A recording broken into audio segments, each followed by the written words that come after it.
Hi everyone, Muji here. I'm the founder and director of the Okaja Foundation, and I just wanted to take a moment to speak to you guys about something that's pretty dire that's happening right now in Nigeria. So many of you may have heard, some of you may not have, that there is a huge cash crisis that's taking place.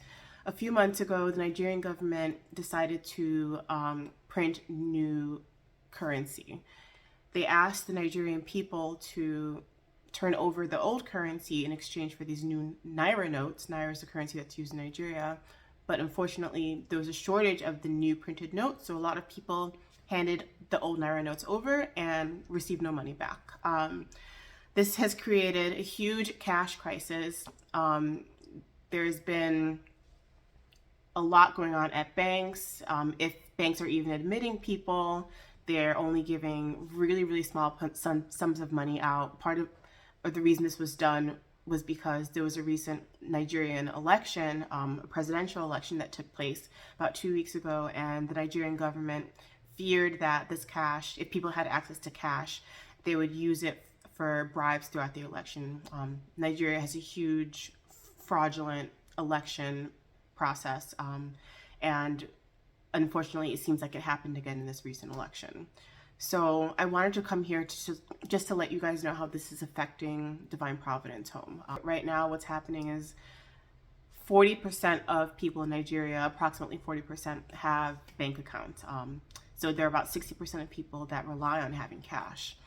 So you can imagine people that are already poor and are already suffering and happen to have money in their accounts still don't have access to it. There is a lot of suffering, there's even more hunger, there's even more poverty, and I thank God that the children have found shelter at Divine Providence Home. The money that we have sent there now is not going as far as it did in the past, because what's happening is people don't have access to the money in their bank accounts. So the only way that they can get money is if they happen to go to the bank, they're not getting very much. And if they use the alternative, which is going to these street vendors to withdraw money from their account, they're being charged a ridiculous fee. So for example, Sister Rita went to one of these vendors as one of the only ways to get cash. In order to get 10,000 naira, they charged her 2,000 naira. So, and this is her own money.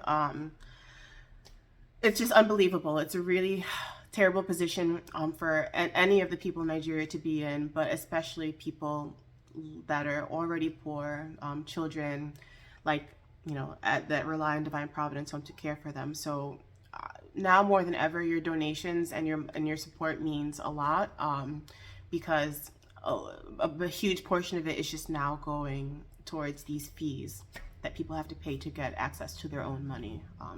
It's unthinkable, and we just want to reach out to you to explain what's going on. We had to halt the construction of the hall because the workers are paid by cash. People are just struggling to eat at this point.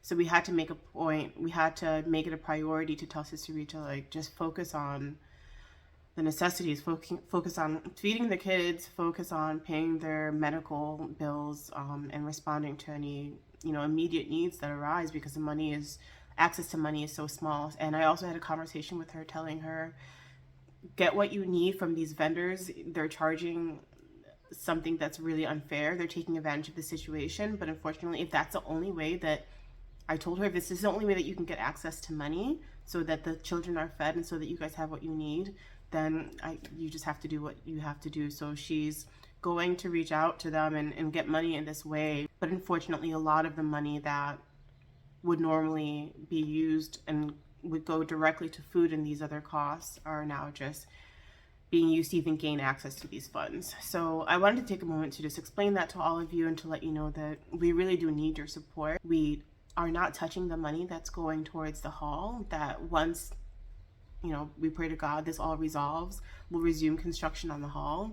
But at this point now, we're just trying to make sure that the children and Sister Rita and the caretakers and the other sisters there are able to even just feed themselves at whatever cost that is. And it seems like it's a lot right now. So please consider making a donation so that we can make sure that they have these, the essentials for the Sisters and Children of Divine Providence home that will be able to give them the support that they need so that they don't have to worry about where money for food is going to come from, or where money for healthcare or their tuition payments and these things are going to come from. Because that's why we're here, to make sure that they have what they need. And this is only made possible because of your support. So I'll be sure to keep you guys updated. Pray that this will be resolved, and pray for Nigeria and pray for the world, that people that are experiencing poverty and suffering, that it may all be alleviated. So, all right. And let's also pray for our government leaders as well. God bless you.